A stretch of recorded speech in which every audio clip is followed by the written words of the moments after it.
Hola, ¿qué tal? Buenas tardes. Bienvenidos a un nuevo webinar de Cobrel. Mi nombre es Alejandro Casas y voy a ser el moderador del día de hoy. Hoy tenemos un tópico más que interesante. El webinar y el tema del día de hoy va a ser revolución en la educación. Creo que va a ser bastante interesante y en algún aspecto también controversial. Algunos detalles del tema de logística con lo que vamos a estar trabajando. Aquellos que están visualizando lo que es el streaming por nuestra página van a poder dialogar y conversar con nosotros a través del chat embebido dentro de la página, o también aquellos que están viendo el streaming mediante YouTube pueden utilizar la herramienta del chat de YouTube para poder dialogar y enviarnos nuestras preguntas. Durante el primer segmento de la sesión vamos a estar dialogando con nuestros oradores y aproximadamente dentro de 40 minutos vamos a estar anunciando para que vayan enviando sus consultas o sus preguntas para poder transmitir a los oradores. Igualmente, si quieren ir enviando preguntas o consultas o comentarios, nosotros lo vamos a ir tomando para después traerlos con los oradores en vivo. Dicho eso, vamos a dar introducción a nuestros diferentes oradores. Hoy tenemos 3 oradores que consideramos espectaculares para hablar sobre este tópico. Tenemos el señor Hernán Morelo, que es el director de Ingeniería en Informática de la Universidad Argentina de la Empresa. Tenemos también al señor Mariano Wechsler, que es el CEO en Digital House. Y también tenemos a Quijo, que es el Chief Learning Officer en Acámica. Con eso dicho, me gustaría pasar a que cada uno dé una pequeña introducción de lo que están haciendo, su rol en la organización y cómo es su experiencia o cuál es su experiencia en educación, y después pasaremos a una serie de preguntas que hemos desarrollado para que puedan discutir en esta round table virtual sobre este tópico. Así que bueno, le doy primero la palabra a Hernán Morelo. Bueno, Ale, buenísimo, muchas gracias. Bueno, gracias por invitarme y por darme la posibilidad de participar en esta charla. Bueno, como bien decías, estudié ingeniería, sí, ingeniería en sistemas. Después de eso, bueno, me llevó un tiempo, por supuesto, la carrera. Después de eso hice un curso de posgrado en finanzas. Y después de ahí tuve la posibilidad de participar y de involucrarme con la docencia, empezar a dar clases, a transitar las aulas de la universidad. Y, y bueno, a partir de ahí empecé a hacer un curso de formación docente, ¿sí? Y continué con una maestría en dirección estratégica. A partir de ahí, digamos, tuve la posibilidad de comenzar a dirigir una carrera así en gestión de sistemas y negocios, y después de un tiempo, bueno, tuve la posibilidad de comenzar acá en UADE a trabajar, ¿sí? Como director de las carreras del área de informática. Dentro de eso, por supuesto, como vos decías, está el área de ingeniería en informática y otro conjunto de carreras más, ¿sí?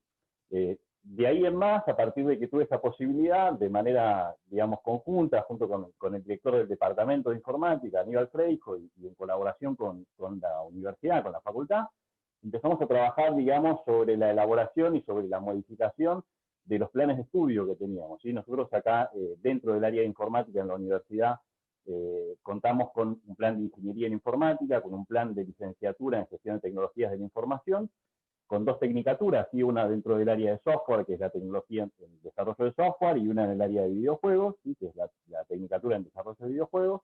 Y comenzamos, digamos, a actualizar, a modificar los planes de estudio, sobre todo en el caso de las ingenierías, ¿sí? Que son carreras que se encuentran reguladas y que requieren de toda una serie de acreditaciones. Bueno, comenzamos todo este proceso de acreditación para reacreditar las carreras que teníamos y presentar nuevos planes, un poco en línea con lo que iremos debatiendo seguramente a lo largo de todo este webinar, en línea con, bueno, la formación de orientaciones al final del recorrido del plan de estudios, con la creación de nuevas carreras, ¿sí? Como por ejemplo diplomaturas, que son carreras más cortas, que vienen de alguna manera a solventar una necesidad que aparece en el mercado, que es, bueno, dar una salida laboral rápida, insertarse de manera rápida con alguna profesión dentro del área de informática o dentro de lo que es todo el ciclo, ¿no? De creación de productos de software. Entonces, desde ese lugar empezamos a crear carreras como, por ejemplo, la diplomatura en desarrollo web full stack, o una diplomatura también que es muy demandada, que es la diplomatura en ciencia de datos, brindando, digamos, de esta manera la posibilidad a todos aquellos que tienen intención de insertarse de manera muy rápida al mercado laboral, ¿sí? Obtener un puente para poder hacerlo. Y bueno, y sin duda también seguir trabajando en las carreras tradicionales, digamos, de lo que es la Facultad de Ingeniería de UADE, ¿sí? Como es la Ingeniería en Informática, como yo les comentaba hace un tiempito, venimos trabajando, digamos, en una serie de materias optativas en este nuevo plan de estudio que hemos presentado, con la posibilidad, ¿sí? de poder especializarse en diferentes ramas, como puede ser el área de ciberseguridad, o puede ser el área de redes, o el área de ciencia de datos también, ¿sí? Así que, bueno, todo este trabajo que estamos haciendo, por supuesto, en el caso, como les decía, de las carreras de ingeniería que requieren de una acreditación particular ante un ente que se llama CONEAO, lo estamos haciendo, por supuesto, de manera mancomunada, en conjunto con los consejos profesionales, ¿sí? Como puede ser el CONFEDI, o la Red UNCI, ¿sí? O bien la Red Metro, que son grupos profesionales, ¿sí? En donde se debate y se está muy al tanto constantemente sobre toda esta evolución del ámbito educativo y las mejoras que se pueden hacer tanto desde el punto de vista pedagógico como del espacio áulico, o bien de estos modelos blended, ¿no? que empiezan a aparecer, en donde por ahí se empieza a evaluar la posibilidad de que no sea todo presencial o todo virtual, sino un modelo que permita, digamos, aprovechar lo mejor de los dos modelos, ¿sí? Así que bueno, de nuevo, gracias por invitarme y bueno, seguiremos hablando. Un placer, mil gracias, Hernán. Vamos a tocar un poco varios puntos de los que estuviste comentando porque son muy interesantes, de cómo vienen diversificando o vienen tocando varias áreas que son de interés común, particularmente en el área de tecnologías. Así que muchísimas gracias. Ahora le voy a dar la palabra a Mariano, Mariano, que es el CEO de Digital House. Mil gracias por estar y acompañarnos. Gracias a ustedes por la invitación, gracias por el ascenso. Todavía no llegué a CEO, pero bueno, no es tan mal ya apuntar hacia ahí. Mi nombre es Mariano Wexler, soy ingeniero en sistemas de la UTN. Antes aprendí a programar en la Escuela Técnica ORT. Me quedé dando clases en la escuela durante 27 años y desde hace 27 más o menos que vengo insistiendo en que tendría que haber lugares para aprender disciplinas digitales, porque no es que falta gente ahora, falta gente hace un montón de tiempo, solo que algunos no lo habían notado aún porque no estaban metidos en esta industria, pero falta gente hace mucho tiempo en esto. Siempre que tengo audiencia, con lo cual voy a aprovechar acá, cualquier cosa que camine, que sea un ser humano, que tengan cerca hijos, nietos, sobrinos, lo que sea, que tenga entre 17 y 22 años, que aprenda a programar y que aprenda a procesar datos. No importa dónde, no importa cómo, en cuánto tiempo, pero que lo aprenda ya, porque es una habilidad que le va a complementar cualquier cosa que haga. Dicho esto, sigo con la presentación. Fundé una compañía de software con otros socios en 1998, o sea, hace mucho tiempo estoy en la industria. Hicimos un montón de cosas que la gente toca, pues si alguna vez pusieron un currículum en Boomerang, lo construimos nosotros. Un montón de startups para acá y para el exterior. Y hace 5 años fundamos, 5 años y medio, Digital House, que es este lugar en donde transmitimos habilidades digitales a personas, a organizaciones, a compañías, a alumnos de colegios también, porque empezamos a dar parte de nuestros contenidos en las aulas de los colegios que no son nuestros, sino que pertenecen a otras organizaciones. Y tengo una mirada de la educación muy pragmática, de alguna forma crítica a todo lo que veníamos haciendo, crítica a lo que vamos a seguir haciendo, porque parte de lo que está pasando ahora tiene que ver con un cambio, pero no es conceptual, no es cultural, sino que bueno, estamos obligados a hacerlo desde casa, remoteemos todo y punto. Y entonces ya nos transformamos en la nueva educación, cosa que es falso, lo considero que no ese es el cambio que hay que hacer. Y muy amante de que mucha más gente se meta en una industria que es espectacular, en la que hay mucho por hacer y en la que va a haber cada vez más por hacer. Y este tipo de eventos como el que estamos viviendo ahora lo terminan de demostrar. De nuevo, gracias por la invitación y a charlar. Mil gracias, Mariano. Muy interesante y ahora también vamos a estar tocando un montón de los temas que hablabas y por lo que sos pragmático con lo refiere a la educación. Y por último, Hernán, Nano, bienvenido y mil gracias por participar. Gracias por la invitación.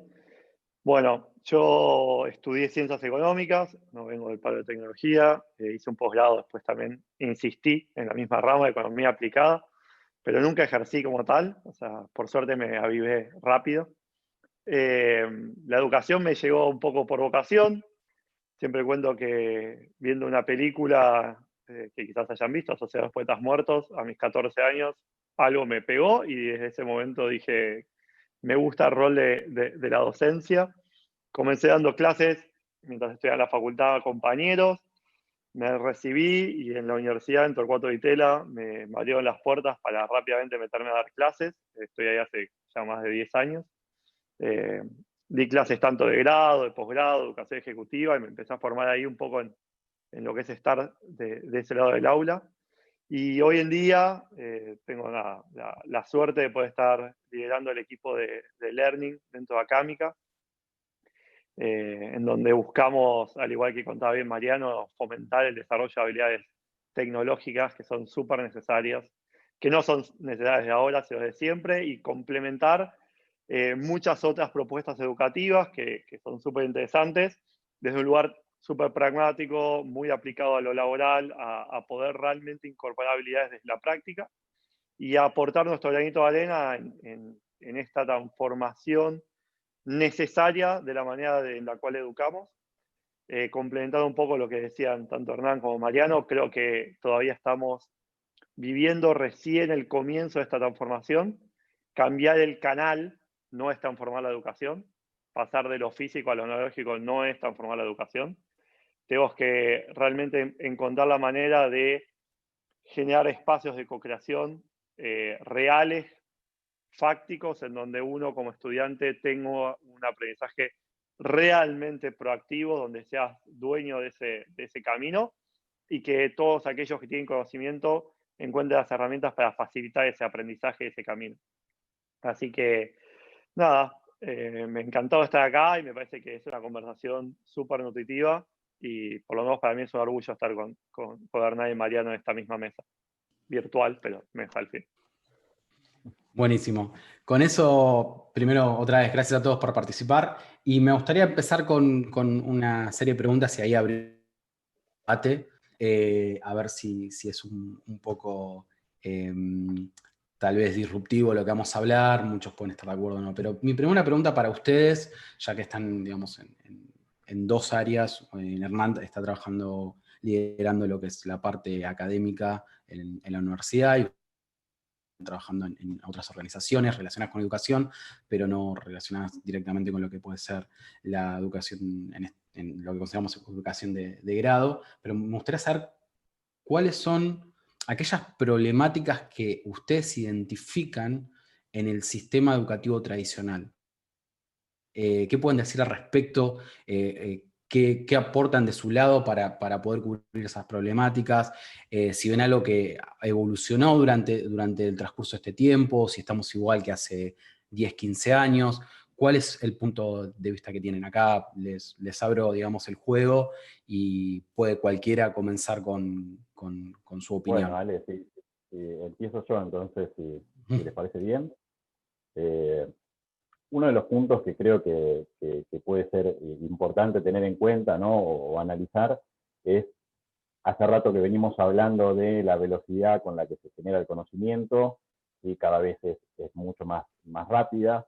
Y bueno, y uno de los puntos que me parece centrales, sobre todo en lo que tiene que ver con la educación formal, ¿no? En donde hay una serie de normativas y de requisitos a cumplir, tiene que ver con por ahí el tiempo, ¿no? En que se tarda en hacer una actualización o la modificación de un nuevo plan de estudios dentro de todo lo que es el circuito, digamos, administrativo, por decirlo de alguna manera, contemplando eso que charlábamos, ¿no? Es decir, bueno, el conocimiento avanza de forma tal, y sobre todo en el área tecnológica, que cuando uno trata de hacer esa transferencia de alguna manera y teniendo una visión de hacia dónde está yendo el mercado y qué es lo que va a ser necesario, bueno, hay un periodo de tiempo que es propio del proceso administrativo y que eso demora de alguna manera, digamos, el proceso de actualización, ¿no? Y de incorporación de la última tendencia que se está usando. Que si bien, por supuesto, tratamos de estar tomando y de estar viendo cuáles son las demandas que tiene el mercado para incorporarlos, por lo menos desde el punto de vista estratégico y pedagógico en el aula, para que conozcan las nuevas tecnologías y vean las últimas tecnologías, hay una cuestión formal, sí, desde el punto de vista de contenidos de los planes de estudio que requieren de todo un proceso administrativo que demora un tiempo, en general, bastante más amplio de lo que el conocimiento se genera, ¿no? Sí, creo que el punto ese de Marc Hernán es fundamental, el hecho de cómo podemos mejorar el proceso de actualización de los contenidos y demás. A mí particularmente me apasiona mucho el tema de las formas, y yo todavía veo en la educación formal en todos los niveles que si bien hay una conciencia de la participación del estudiante, todavía está muy lejos realmente hacerlo protagonista de su proceso de aprendizaje. Acá voy a citar a un amigo y colega, Martín Bonadeo, que cuenta que cada vez que da clases en una universidad, su primer tarea consiste en traigan para la clase siguiente un trabajo que los represente, de lo que quieran. Y la mayoría de los estudiantes no logran hacerlo y vuelven diciendo la consigna fue ambigua, no me dijiste la duración, no me dijiste el formato. Y él lo que les plantea es, cualquier duración, cualquier formato era válido, era lo que ustedes consideren apropiado. Y muchos estudiantes se ven frente a la situación de decir, siempre aprendí a responder frente a lo que querían recibir mis docentes, nunca yo proponer lo que quería dar y hacer mi propio evaluador. Creo que ese es uno de los principales puntos que para mí deberíamos mejorar en todos los niveles de educación. Poner al estudiante con las habilidades de desarrollar contenido, desarrollar de la manera en el área que quiera contenido y poder evaluar su propio desarrollo para entregar algo del cual se sienta orgulloso. En esa línea, Nano, yo siempre digo, cuando uno se acuerda de sus aulas, ¿no? De las aulas universitarias, del colegio, que después intenté cambiarlo cuando daba clases yo en cualquier ámbito, entra alguien que es el que trae el saber de la afuera y entonces viene a transmitírselo a quienes están sentados en el aula. Entonces quienes están sentados en el aula están esperando que esa persona que entró por la puerta, hombre, mujer, lo que sea, les entregue ese conocimiento para enseñarles. Y por supuesto, cualquier cosa que cuando te examinan, muchas veces lo que te examinan es en base a lo que te contaron. Entonces es una situación para mí violenta. O sea, hola, esto es así, bueno, te voy a tomar un examen, ¿cómo es esto? Y si vos decís, es asá, está mal. O sea, está mal, porque el que te lo explicó te dijo que era así. Por supuesto que había excepciones a todo eso, si no, no hubiese existido la película La Sociedad de los Poetas Muertos. Alguien tenía como esa esperanza de una cosa distinta. Y a mí me gusta mucho el aula en donde no hay tarima, o sea, digo, hola, ¿qué tal? Te puedo contestar, no sé. No es un problema, no es un problema un docente diga, no sé, vamos a investigarlo juntos, porque inclusive, que mucho de lo que tratamos de hacer en Digital, ¿no? En Digital House es, che, pero y esto, mira, no sé, vamos a buscarlo juntos. Pues, ¿cómo creas el hábito de que la gente haga un poco de research? Si cada vez que te das una pregunta, vos se la contestás. Y pasa mucho más en la educación secundaria y primaria que el docente tiene que tener la respuesta y un docente que no la tiene es un problema. Entonces, creo que mucho de eso es lo que tenemos que batallar. Por supuesto, lo de la normativa, lo que comentaba Hernán, me parece que es responsabilidad full del Estado decir, che, empecemos a cambiar este tipo de cosas porque nosotros estamos esperando que ahí se forme gente para salir a trabajar ya. Porque los puestos están, tenemos desocupación y en la industria le falta gente. La cosa más ridícula en la historia del planeta. O sea, tendríamos posibilidad de poner a todos a trabajar en esto y no lo logramos porque no terminamos de adecuar nuestros planes. Entonces ahí creo que el Estado sí tiene una responsabilidad grande en mejorar todos esos circuitos. Sí, algo por ahí interesante en esto que comentan tanto Hernán como Mariano, que siempre de alguna manera se busca como de repetir el saber, ¿no? Saber, viene alguien con el saber, como decíamos Mariano, y bueno, te evalúa a ver si recordás o memorizás o pudiste memorizar ese saber. Y algo importante por ahí a tener en cuenta, sí, que es algo que se viene debatiendo en los consejos profesionales y que se viene trabajando bastante fuerte desde el ámbito educativo más tradicional, sí, tiene que ver con la formación de nuevos programas orientados a la formación de competencias y no tanto al saber, ¿no? Es decir, a la persona que pueda llevar adelante ese saber y que lo pueda implementar. No solamente que sepa el qué hacer, el cómo, sino que lo pueda hacer, que lo pueda llevar adelante. Entonces, en ese sentido, me parece que es muy importante también esto que mencionabas, ¿no? Mariano, de poder decir, bueno, tal vez en un contexto de incertidumbre, en donde no me están diciendo lo que tengo que hacer, tengo que poder tomar información de ese contexto, procesarla, que es parte del ser profesional, ¿sí? Y llevar adelante una solución y poder brindar una solución. Y ahí necesariamente tengo que tomar ese saber y ponerlo en práctica. Entonces me parece El punto que es muy eso, interesante. el ponerlo en práctica. Yo quiero contar una anécdota para ilustrar esto que estoy diciendo. En algún momento en el colegio teníamos que aprender qué era la campana de Gauss, la distribución normal, típica campanita, ahora que ahora nos damos cuenta al final con todo este tema de la pandemia, que la gente no sabe lo que es un numerador y un denominador, ¿no? En general, o sea, me pongo bastante nervioso porque cualquier índice que ves lo tenés que rechequear 20 veces porque probablemente está mal calculado. Bueno, vamos a aprender una opción A, ¿no? De la historia. Vamos a aprender qué es la campana de Gauss. Entra el profesor, dibuja la campana de Gauss en el pizarrón, te la muestra, te dice, ves, esto funciona así, se distribuye normalmente a sus casas. Opción 2, entra un profesor con calibre, que es un instrumento, el que no lo conoce, para medir hasta décimas de milímetro. Tienes que medir una pelotita de ping-pong 400 veces y le tenés que contar a tu amigo cuál es la medida que sacaste y los van anotando. Cuando terminen de hacer eso, grafiquen, puede ser en un Excel, en lo que sea, un histograma, y te explica lo que es un histograma, de qué les dio. Claro, no la pegás nunca al centro, justo al diámetro de la pelotita de ping-pong, y cuando terminás te aparece una campana de Gauss delante de la cara. Pero te aparece la campana de Gauss que la creaste vos con los datos que hiciste de las mediciones. No te olvidas en tu vida de cómo se construye una curva normal, porque vos lo hiciste, construiste una curva normal, nadie te lo contó. Bueno, ese ejemplo para mí es cómo hacemos para que todo funcione de esa forma. Totalmente, totalmente. Y un poco pensar en esto, si la educación evolucionó o no. A ver, toda generalización uno cae en un recorte un poco injusto, ¿no? Creo que seguramente hay un montón y cada vez vemos más, desde instituciones o mismo docentes que buscan incorporar estas prácticas en aulas, sin duda, pero un poco volviendo al anterior, creo que todavía la educación no dio este salto de evolución de cambiar el eje o el modelo mental del cual está basado. Digo, todavía repetimos algunos patrones, cambiamos los medios, cambiamos el canal, agregamos herramientas, pero muchas veces mantenemos la lógica. Y creo que a esto se suma algo que no es culpa de la educación, es culpa del mundo. Este mundo, además de cambiar muy rápido, llenó a las personas de posibilidades, ¿no? Amplió el espectro de posibilidades. Y yo por lo menos lo que veo en muchos de los estudiantes es que no estamos logrando educarlos para poder evaluar esas posibilidades.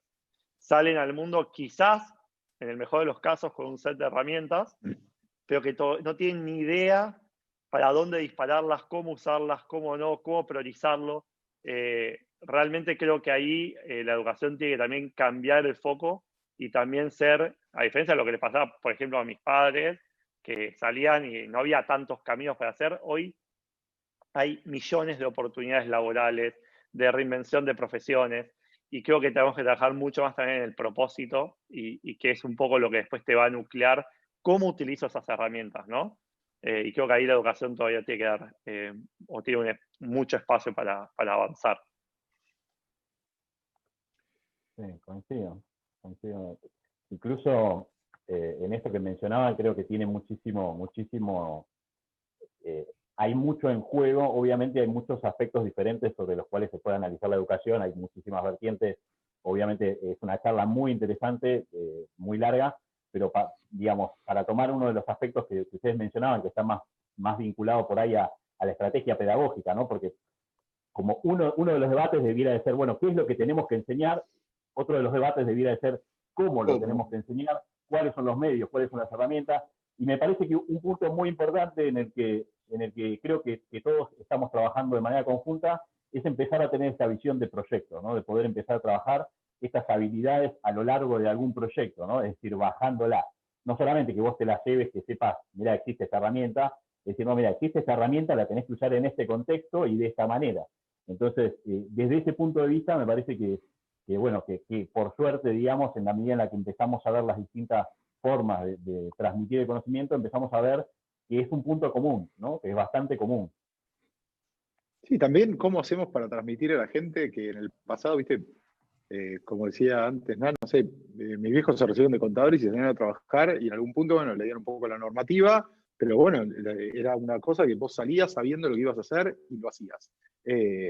¿Cómo transmitirle a todos que en realidad están empezando, cuando arrancan en una carrera universitaria, cuando arrancan a hacer un curso de coding, donde sea, estás empezando a aprender, no estás terminando. O sea, y no solo que no estás terminando, sino no vas a terminar nunca en el contexto actual. O sea, yo me acuerdo del día que me recibí ingeniero, sentí que me habían sacado una bolsa de arena arriba de la cabeza, la presión, o sea, dije, listo, ya está. Pero lo que me quité era la presión del sistema. Porque yo, o sea, yo aprendí a programar en COBOL en 1990. No solo eso, sino que enseñé a programar en COBOL. Nunca lo usé laboralmente en mi vida eso. Lo que pasa es la forma de pensar, una vez que la tenés, no importa pues qué idioma hables, la semántica la tenés en la cabeza.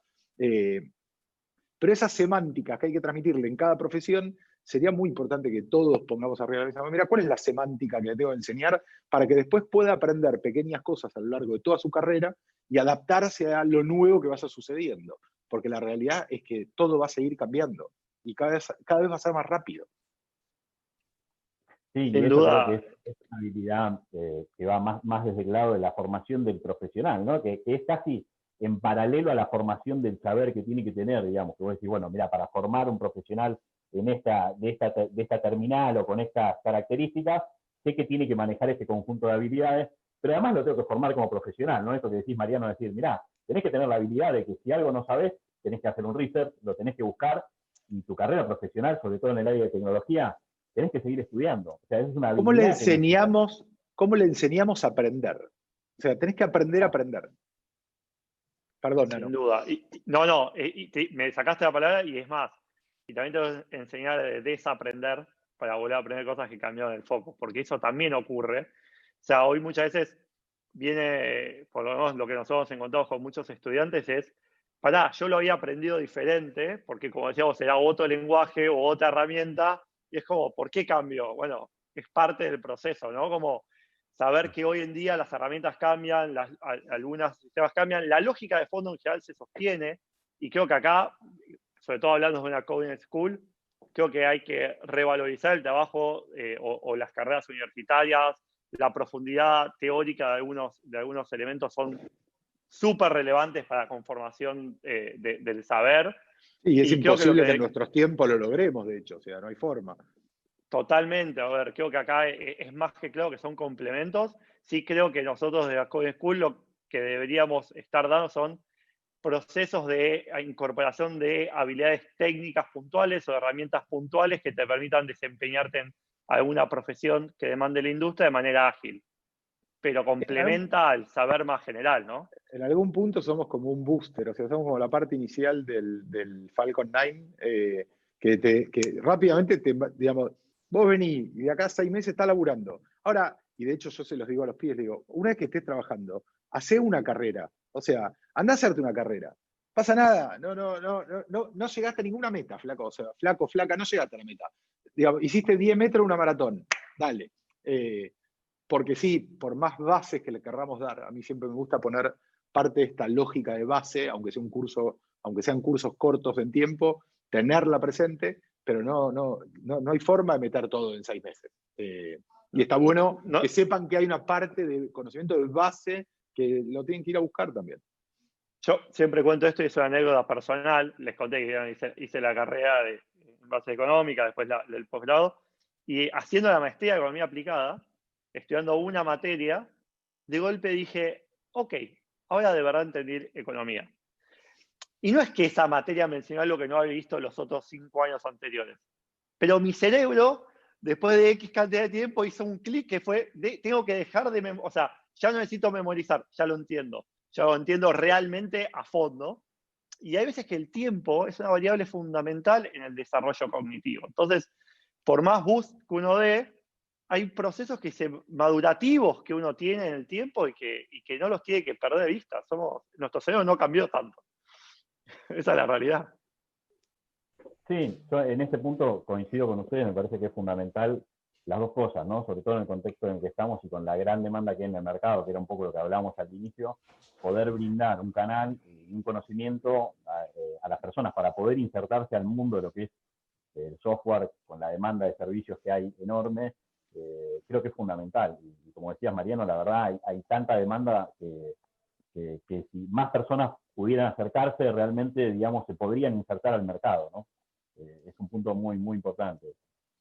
Sí, la verdad es que no estaría bueno dentro de 10 años ver que dejamos pasar esa ola teniendo un 10, 12 y andás a ver cuánto por ciento de desocupación después de toda la crisis de la pandemia, entre todos los actores que estamos metidos en esto, seguir empujando a que más gente se meta y conseguirle financiación y conseguir que entidades se metan a financiar, porque es re importante entender que realmente aprender a programar y a procesar datos, más allá de lo que te dé en cualquier otra profesión, es un potencial de ascenso social en términos socioeconómicos que es increíble. O sea, no tenés límite hacia dónde, por dónde, con quién. O sea, tenés posibilidades infinitas, puedes emprender, puedes hacer de todo. Y no lo estamos terminando de. O sea, yo siempre digo, los carteles de la calle, ¿viste? Los chupetes en la ciudad de Buenos Aires, digo, en nuestra época, porque ustedes tampoco son muy jovencitos, bueno, no, más o menos sí, pero con el tema de la colimba, lo que era el servicio militar, o sea, joven, si tienes entre 18 y 20 años, alístate al ejército. ¿No? Había unos carteles cuando nosotros éramos jóvenes. ¿Cómo no estamos cubriendo y forrando toda la ciudad de la Argentina? Joven, si tienes entre 18 y 20 años, aprende a programar. Punto. O sea, ¿por qué? Porque hay trabajo. O sea, ¿cómo no fomentamos, cómo el Estado no fomenta desde su posición empujar carreras que tienen demanda? Vos estudiá lo que quieras, vivimos en un mundo libre, puedes estudiar enfermería, puedes estudiar medicina, abogacía, para ser contador, administrador de empresa, lo que vos quieras, pero avisémosles dónde van a tener trabajo. Es sin duda, y te agrego más allá del trabajo, yo la otra vez hablaba con mi hermana que es médica y tiene hijos, y me decía, no, bueno, busqué un colegio con buen inglés.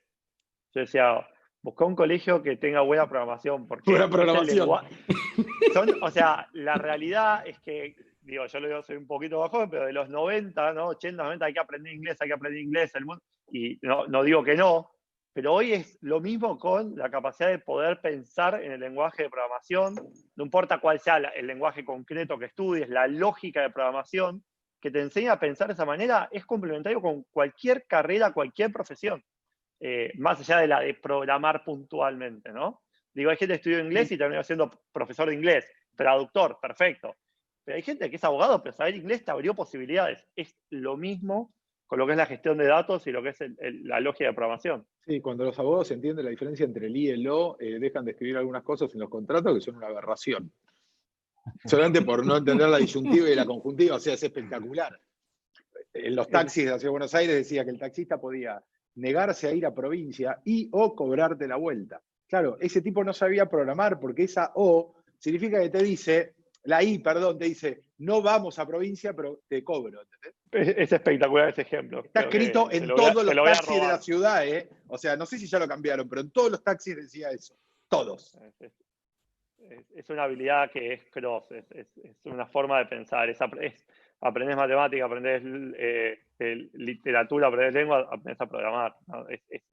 Hoy es una habilidad así de cross que debemos tener en cuenta, en todos los niveles de vuelta.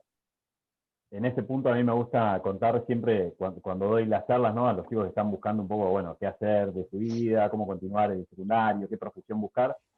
Hay una charla que me gusta dar, que tomo datos de la Organización Mundial, en donde se muestra, digamos, la profesión del futuro, los empleos del futuro, cuáles son los nuevos roles que se van a crear, los nuevos empleos, y una de las cuestiones que más se remarca, digamos, acá, es las habilidades del profesional del futuro, ¿no? Y independientemente de que vos digas, mira, yo voy a estudiar una carrera en el área informática o no, la habilidad de programación es una de las principales 5 habilidades que tiene que tener. Y esto es independientemente de qué carrera vos vas a elegir, ¿no? Entonces, desde ese lugar, como vos decías, Nano, es fundamental, ¿no? Y esta lógica de programar, de entender los problemas y de poder agilizar la solución a los problemas, ¿no? Es decir, no importa desde qué profesión vos lo vas a abordar, pero siempre la tecnología la tenés involucrada, y ahora cada vez más, ¿no? Sí, yo ahí agrego Total. que a mí me gusta mucho separar lo que es el mindset digital de lo que es tecnológico, y el mindset digital le pega ahí sí a cualquiera de todas las carreras que hay, porque yo creo que es un tema mucho más cultural que tecnológico, digamos. Las compañías digitales nativas no brillan básicamente por su evaluación o por su tecnología, sino para mí en términos de cómo toman las decisiones y cómo trabajan. Y ahí también haría hincapié mucho en la gente, en qué es esto de qué es ser digital, ¿no? ¿Es saber programar o es tener al cliente en el centro del universo y rodearlo de datos y entender toda esa lógica que tienen estas compañías? Eso para mí también es muy importante y hay que tratar de transmitirlo lo más que podamos, porque ahí sí que le pegás a todo el espectro de todas las organizaciones y de todas las áreas y de todas las carreras. Ahí, Mariano, te sumo, nosotros en las casas estamos viviendo todavía estas generaciones que nacieron con tecnología y las que no, ¿no? Y conviven en un mismo hogar. Y en el mercado pasa un poco lo mismo. Todavía vemos empresas que nacieron en el mundo analógico y sobreviven, y las empresas que nacieron en el mundo ya digital. Y un poco la perspectiva que se ve es que en poco tiempo, un par de décadas, solamente van a existir empresas que hayan nacido en el mundo digital o empresas que ya se han convertido a este lugar digital. Es decir, esta época es muy particular. Conviven tanto las personas como las organizaciones que nacieron pensando diferente, y ser digital es una manera de pensar y encarar las estructuras, la toma de decisiones, la gestión de personas, cómo entendemos los problemas, desde qué ángulo. Hey, de hecho, hay una parte de la educación en términos de hoy estamos todos remotos, o sea, no tenemos más aulas, ¿no? O sea, viste que, bueno, ¿hicimos la transformación? No, cuando yo digo no, no hicimos nada, porque todavía tenemos profes que les da miedo ponerse en un Zoom y exponerse a los padres. O sea, ¿cuál es el problema de una clase? No, que ahora los padres me ven. Entonces me ven. Claro, bueno, ¿qué significa eso? El problema es lo que hacías antes en el aula, porque si no lo puedes hacer delante de los padres, algo te está molestando, algo no te sentís cómodo, ¿sí? Te están evaluando. Pero no es un problema, porque el punto es, vos podés dar una mala clase, mientras que entiendas posteriormente que diste una mala clase y que puedas, digamos, arreglar ese error para adelante. Que eso también es gran parte de nuestra forma de trabajo, de nuestra metodología, de todo lo que hacemos en lo que es digital, que son las metodologías ágiles, pero con una cosa muy particular que son las retro. O sea, las metodologías ágiles todas se ven, ¿viste? Los post-its en la pared son re cool, son divinos, sí, pero venía a sentarte en una retro en la que nos arrancamos los ojos pensando qué hicimos mal las anteriores 2 semanas para ver de no volver a hacerlo los próximos 2 años. Bueno, no es un problema que des una clase mala, no es un problema que un profe se equivoque, no es un problema. El punto es que aprendan de eso. Y creo que podríamos decir lo mismo de los estudiantes. Acá, un tema esto con lo que es la experiencia online de cursada, expone mucho más el rol del estudiante, porque si querés pasar desapercibido y por debajo, cada vez es más fácil, ¿no? Digo, no me funciona la cámara, che, tengo mal internet, digo, cada vez es más excusa. Cuando estás en un aula, bueno, aunque bajes la cabeza, el docente te puede señalar, acá tenés más formas de pasar desapercibido, y justamente lo que uno tiene que tratar de incentivar para lograr que eso no pase es: no tengas miedo de equivocarte real, preguntá lo que no sabés, construir desde el desconocimiento para llegar al conocimiento. ¿No aprendieron más de los exámenes que no aprobaron que de los que aprobaron en la vida? O sea, yo los que no aprobé, me acuerdo perfecto los motivos por los que no aprobé y cómo los rendí después. Y de los que aprobé no me acuerdo, la verdad es que no me acuerdo. 100%. Sin duda, y ahí tiene mucho que ver, me parece, Mariano, esto que vos decías, ¿no? Dentro de nosotros lo vemos muy común en esto de hacer una retrospectiva, que no es ni más ni menos que ver, bueno, cómo trabajamos, qué cosas podemos mejorar y demás.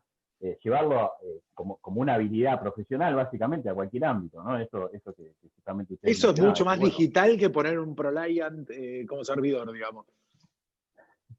Exacto, eso mismo que decía Nano. O sea, decir, bueno, yo también como alumno, decir, bueno, mira, voy a un examen y me equivoco, y probablemente, si tengo un buen feedback y tengo una buena retroalimentación de ese examen, es muy probable de que aprenda mucho más.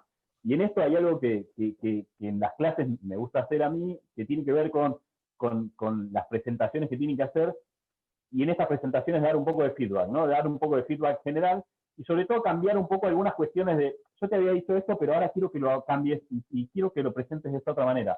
Cambiar un poco el escenario como para generar un poco esta incertidumbre y aprender a manejar esa incertidumbre, ¿no? Es decir, bueno, ¿cómo hago ahora con este contexto que me cambió para llevarlo adelante y para dar una solución? Y se cortó la luz. Que te va a pasar, en algún momento te va a pasar, vas a tener una presentación y se va a cortar la luz. Bueno, ¿qué haces? ¿Salís corriendo? Perdón, y habilitar, preguntarle al otro, porque en todos los ámbitos de la vida, cuando uno tiene un problema laboral, lo primero que hace, si no puede resolver, es buscar ayuda. Y en la educación muchas veces nos enseñamos que eso es acopiarse, ¿no? Entonces, ¿cómo salimos de esta lógica que pedir ayuda, preguntar, trabajar en grupo es realmente una forma de construir y no es y ahí también lo que le vamos a estar enseñando en cualquier organización en la que trabajen o que conformen, le van a tener que pagar bonus a la gente por aprendizaje también. las organizaciones se paga bono por éxito. Bueno, esas organizaciones, a mi criterio, están todas muertas. Y si no están muertas, se van a morir dentro de un tiempito. Porque si vos no le pagás a la gente por aprender, nadie va a experimentar nada nuevo, pues no se pone a equivocar. Si no se pone a equivocar, no van a aprender nada.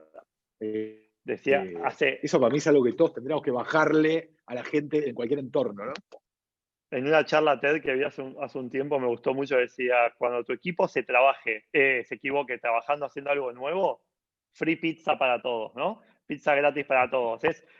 Si estás haciendo algo nuevo y se equivocan, es parte del proceso. Obviamente, si estás haciendo algo que ya se sabe hacer, que ya lo probamos, que funciona, y se equivocan, obviamente no festejás ese error. Digo, hay cosas que, por suerte, ya estamos aprendidas, no tenemos que Pero reaprender nadie todo. paga, todavía hay muy pocas que pagan por aprender, un bonus. 100%. 100%. Excelente, la verdad, excelente la charla. Estamos teniendo un montón de feedback de la audiencia que está posteando preguntas. La verdad no los quiero detener. En algún momento quería saltar, pero digo, no los quiero detener. Y me gustaría hacerle un par de preguntas que la verdad son muy interesantes, que vienen de la audiencia, si no les molesta, y vayan contestando como les parezca, en la misma estructura como lo veníamos manejando. La primera pregunta que tengo acá que me parece muy interesante y está un poco relacionada con lo que habló Mariano, de tener, Mariano, en realidad lo hablaron los tres, pero Mariano hizo mucho hincapié con el tema de tener que capacitar a la gente en lo que es programación, que es, y Nano recién hablaba de buscar para los hijos o para los sobrinos buenos colegios que enseñen programación. La realidad es que en Argentina, y no solo en Argentina, sino que en toda Latinoamérica existe una brecha bastante importante en lo que es en la permanencia de alumnos en el sistema educativo formal. ¿Okay? Y esta brecha se va agrandando con lo que es la brecha digital, ¿no? El acceso a sistemas digitales, a internet y a equipos para poder capacitarse. ¿Cómo piensan ustedes, o cuál es su recomendación de que cómo los gobiernos o organizaciones y empresas pueden ayudar a los ciudadanos particularmente sí, a los ciudadanos, a los alumnos, ya sea universidades, secundarias y primarias, a reducir esa brecha digital? Es complicada la pregunta. No, Tomo, si quieren, la punta de lanza. Me parece, es una pregunta que involucra un montón de aspectos, un montón, porque involucra aspectos hasta de alimentación, si nos metemos en detalle. Creo que sin duda, y si querés lo enmarco desde acá, esta es mi opinión personal, la Argentina tiene hablo de la Argentina puntualmente, tiene una única salida como país, que es generar una población que pueda entrar a ser productiva en la economía que se viene, y la economía que se viene no es en 40 años, es ahora y en los próximos años, y esa economía necesita habilidades digitales, y esas habilidades digitales necesitan previas bases mínimas de conocimiento, de lectura, lenguaje, de comportamiento, de frustración, de manejo de la frustración, y sin duda esos son, yo siempre digo que para mí el futuro de la educación, esto va a ser súper controversial, pero yo creo que los colegios deberían empezar a simplificar sus programas en muchos aristas y asegurar un piso, quizás abarcar menos, pero asegurar un piso. Porque si ese piso no existe, va a ser muy difícil saltar después esa brecha. Y mi experiencia personal en muchas ciudades humildes de este país es que no está el piso. Hace 1 año y medio, cuento esto y doy la palabra, fui a un colegio público de provincia de Buenos Aires, no muy lejano al límite con Capital, y chicos de 14 años no sabían leer en voz alta. Punto. Entonces, hoy estamos viviendo una crisis de educación enorme en ese sentido y estamos cada vez dejando a más personas sin las bases ni siquiera para después construir un salto hacia un mundo digital o una profesión del futuro. Está claro. A ver, dale, Hernán. No, por ahí lo que me gustaría agregar es la importancia que tienen, ¿no?, las escuelas, los colegios secundarios, las instituciones en sí, digamos, principalmente desde el punto de vista edilicio, ¿no? Porque hay una realidad también en esta brecha digital de que no todas las personas que las pocas personas que están pudiendo tener acceso a la educación, sí que ese sería un punto también muy importante a resolver, que más personas puedan llegar a acercarse a la educación, pero digamos, que se acerquen a las instituciones y que desde las instituciones por lo menos se les pueda brindar las herramientas básicas tecnológicas para poder aprender y para poder insertarse, digamos, y lograr ese ascenso social, ¿no?, que venimos hablando. Es decir, es fundamental, no todo el mundo puede contar con una computadora en su casa, pero acercándose a las instituciones, logrando tener contención, logrando tener infraestructura, logrando tener disponibilidad de tecnología en esos lugares, sin duda creo que podemos ayudar a minimizar esa brecha. Sí, yo ahí, la verdad es complicado, tenemos un problema grande. Sí quiero decir que en realidad la base de la lógica de aprender a programar hoy podés hacerlo desde un teléfono celular, y un teléfono celular tienen prácticamente todas las personas del país, o más de uno, con acceso a Internet de alguna forma, porque ningún ciudadano, creo que a esta altura, no tiene WhatsApp y un teléfono en el cual puede chatear, y con ese teléfono se pueden aprender los primeros pasos de la programación, están ahí y se pueden aprender. Más allá de eso, creo que hay que hacer un trabajo ahí gigantesco en todo aspecto, acceso, calidad. Es como yo a veces digo, bueno, ¿sabes qué? Mirá, salvemos una generación, agarremos a todos los pibes que van a entrar al colegio el año que viene y arranquemos con eso. Son 14 años para que salgan del colegio, más o menos, 14, 15 años hasta que salen de la escuela, y de ahí tienen que empezar a encontrar una forma de laburar rápido, pero salvemos una generación a ver qué hacemos, porque en el camino en el que estamos vamos a seguir empantanados. Te digo, quizás si salvamos una para atrás, esa tira de la piola y arrastra todo lo que viene atrás, porque en el medio creo que es muy difícil lograr hacer el catch-up en algunos casos para llegar a ese planeta. Entonces, ahí es donde para mí cada vez más se tiene que meter el Estado. Repartir computadoras está bien, dar acceso a Internet está bien, dar acceso a contenidos que tengan que ver con aprender digital está perfecto. Todo eso está buenísimo, pero hay que incentivarlo. La gente no lo sabe esto. La gente no lo sabe. A mí me encanta, yo voy a programas de radio recontra escuchados a gritar, che, aprendan a programar, y la gente se sorprende todavía. Entonces, falta todavía concientizar. Y perdón, y agrego algo, pues esto no creo que sea una responsabilidad puramente de la educación, puramente del Estado, es también de las familias, es de todos nosotros, o sea, cada padre, cada madre, tío, abuelo, lo que sea. Estamos en una sociedad que está fomentando a nivel macro más la información que la formación. Tenemos que volver a darle valor a la formación de bases, actitudes, valores. No podemos vivir en un tuit. O sea, no podemos seguir pensando que la vida es un tuit o es buscar información. Eso lo ves reflejado en los análisis de este momento en el que estamos viviendo, porque este Zoom ocurre en el medio de una pandemia, en donde nadie entiende qué es este 5% de mortalidad. La gente cree que toda persona que se contagia de COVID, el 5% se muere, cuando en realidad hay otro factor, que es los no diagnosticados, que no fueron testeados y que no se sabe cuántos son, y entonces baja ese número. Digo, y ese efecto para mí es un amplificador generado a través de las redes sociales, medios. ¿Pero por qué? Porque el análisis de un dato es simplemente leerlo. Bueno, lo que leí es lo que es.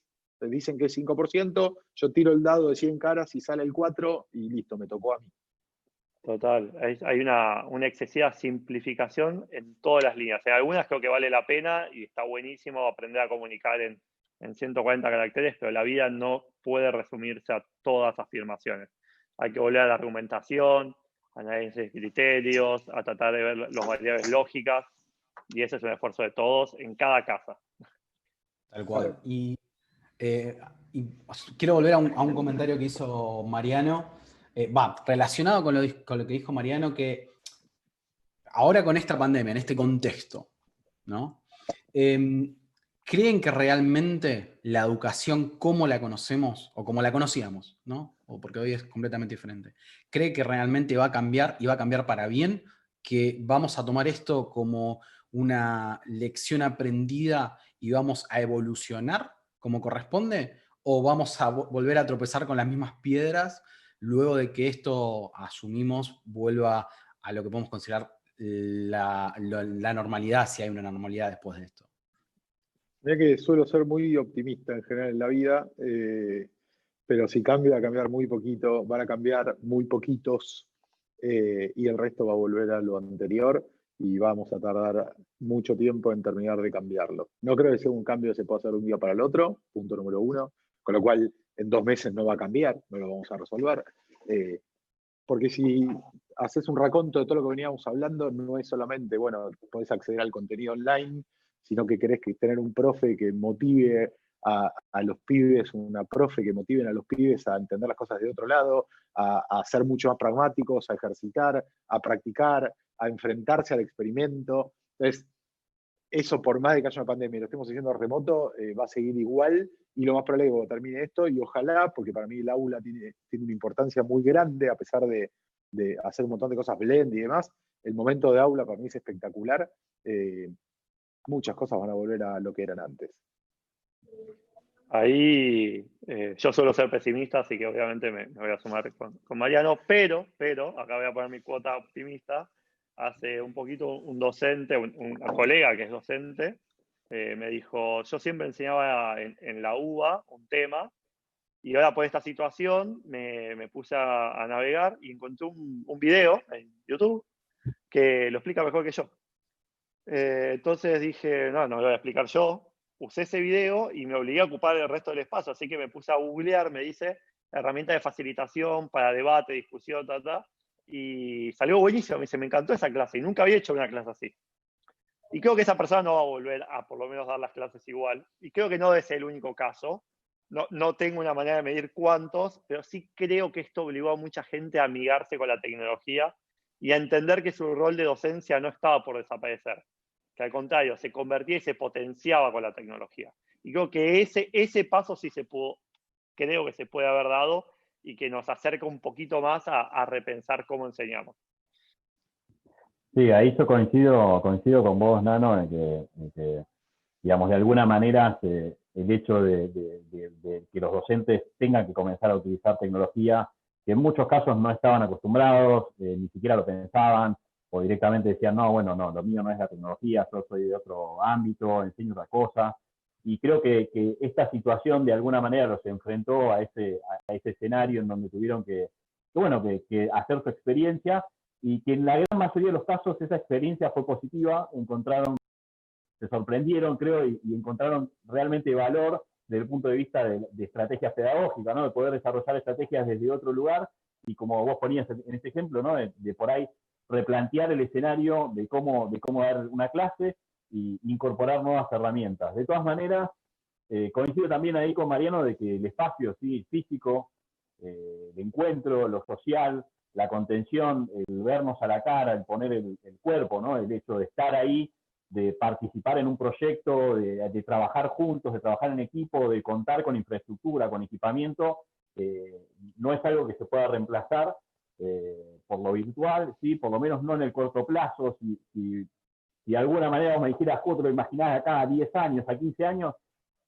Por ahí te diría, mirá, tampoco creo que cambie el todo, por ahí se puede incorporar algún tipo de tecnología del estilo realidad virtual, en donde pueda ir a llevar un simulador, que tal vez es muy costoso mantenerlo o operarlo en la vida real, ¿no? En algunas disciplinas, seguramente se van a empezar a complementar, digamos, de alguna manera, todas estas distintas estrategias pedagógicas.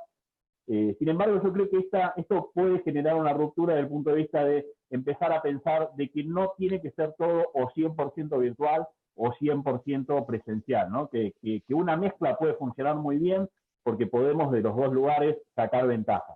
Entonces, me parece que así como desde algún lugar encontramos en lo virtual algunos beneficios, como por ahí el ahorro de tiempo y demás, también tiene algunas cuestiones que podrían ir en contra, ¿no? Como decir, bueno, hace falta que tenga un lugar acondicionado para estudiar, ¿no? En donde me tengo que poder concentrar, en donde tengo que poder escuchar, en donde puedo poder llevar adelante las actividades. Y bueno, no siempre está esa disponibilidad, o no todo el mundo cuenta con acceso a Internet. Entonces, bueno, nada, son una serie de cuestiones en donde me parece que hay un equilibrio en ese trade-off, ¿no? En un modelo más blended, en donde podamos aprovechar las dos cosas. Igual ahí lo único, un detalle es, ahí otra vez estamos como en el canal, y por eso digo, está bien, la cuarentena nos obligó a cambiar de canal, claramente, porque no nos quedó otra. Probablemente parte de eso del canal se sigue usando post pandemia. Lo que digo es, ese no es el cambio que tenemos que hacer solamente. Eso es un granito de arena en una playa entera. Entonces, falta un montón de otras cosas. Por ahí pasa sí, ok, cambiemos el canal, y después volveremos un poco para atrás en el canal o no, pero de ahí para adelante, ¿cómo hacemos para bajar a los profes del podio, para empezar a emparejarlos, a incentivar el hecho de enseñar a aprender en lugar de transmitir simplemente contenido? Digo, esa es la parte que para mí es más difícil, más largo plazo y que no lo vamos a cambiar en 2 meses. Total. Ahí lo único que agrego cortito a lo que dijo Hernán, yo creo que se viene más una descentralización que un 100% online, que pasó en otras industrias. O sea, creo que se viene un formato blended, pero descentralizado, en donde mi lugar de aprendizaje físico no va a ser siempre el mismo en el mismo lugar, sino que va a rotar, sí físicamente, pero mucho más descentralizado, con otros tipos de espacios más colaborativos. Y acá dejo un último comentario, me pongo la remera de persona también universitaria, de institución universitaria tradicional. Las universidades tienen que empezar a trabajar más colaborativamente entre ellas. Tengo que aprender a compartir espacios físicos, aprender a compartir un montón de cosas y potenciarnos y no competir. Creo que eso es fundamental. Tal cual, totalmente de acuerdo. Bueno, con eso quisiera dar, digamos, porque estamos llegando al tope de la hora, quisiera que demos un cierre, porque sé que ustedes también tienen compromisos, así que me gustaría que den solo un comentario, un cierre, una idea, y voy a empezar en orden inverso como empezamos, así que Nano, el primero. Bueno, antes que nada, agradecer nuevamente el espacio y a Mariano y Hernán, la verdad es un placer. Yo como mensaje de cierre creo que esta era nos obliga a repensar la educación mucho más importante en nuestras vidas. Estamos obligados a vivir aprendiendo más que nunca y no enamorarnos de una única forma de aprendizaje. Tenemos que, o mi consejo a mis amigos, a mí mismo, es explorar distintos modelos, distintos formatos. Cada formato tiene sus pros y sus contras, se complementan, se nutren y uno mismo se nutre en esos procesos. Así que creo que el gran desafío que nos queda después de esta pandemia es obligarnos a seguir aprendiendo por los distintos canales, métodos y procesos para realmente poder mantenernos en la ola de los cambios que estamos viviendo. Así que bueno, muchas gracias y le doy pie a mis compañeros. Muchas gracias. Bueno, Mariano. No, más allá de mi pesimismo respecto en particular el golpe de la pandemia, creo que tenemos una oportunidad gigantesca como sociedad acá en Argentina, pero gigantesca. Las cosas que se ve que hace la industria digital tiene un impacto que es increíble, que es admirado desde todos lados. Entonces, básicamente es sumar más gente ahí, motivar a la gente a que esto es espectacular y que hay laburo. Porque realmente para adelante no solo es una oportunidad, sino creo que es una de las buenas chances que tenemos para mejorar la situación que tenemos hace años, de la cual no podemos salir, y estamos en una especie de rotonda pasándonos de la segunda salida constantemente. Totalmente de acuerdo. Mil gracias. Y bueno, y por último, Hernán. Bueno, también, Ale, agradecerles no solamente a Nano, a Mariano y a ustedes por haberme invitado. La verdad que siempre para mí es un placer debatir y dialogar respecto a la educación, es algo que me apasiona y coincido con ustedes que es fundamental, que es una herramienta, digamos, que nos permite no solamente poder brindar servicios, ¿sí? y tener un ascenso social, sino que nos genera, digamos, un valor personal y agregamos valor a la sociedad, con lo cual también, ¿no? Incentivo a no solamente que sigamos trabajando como se hace desde los consejos profesionales, de las diferentes redes dentro de las universidades, sino ampliar esta red, sí, como mencionaban, incorporar a todos los actores y aprovechar esta oportunidad que realmente tenemos, en donde, bueno, hay varias aristas en donde se ponen en discusión, en donde desde lo normativo se empiezan a ampliar lugares y nuevos espacios para estos diferentes canales. Entonces, me parece que es un momento ideal, ¿sí? para que armemos esta arquitectura colaborativa y participemos todos en pos de lograr un cambio que sea positivo para todos y sobre todo que podamos llegar a más personas, ¿sí? Así que bueno, gracias.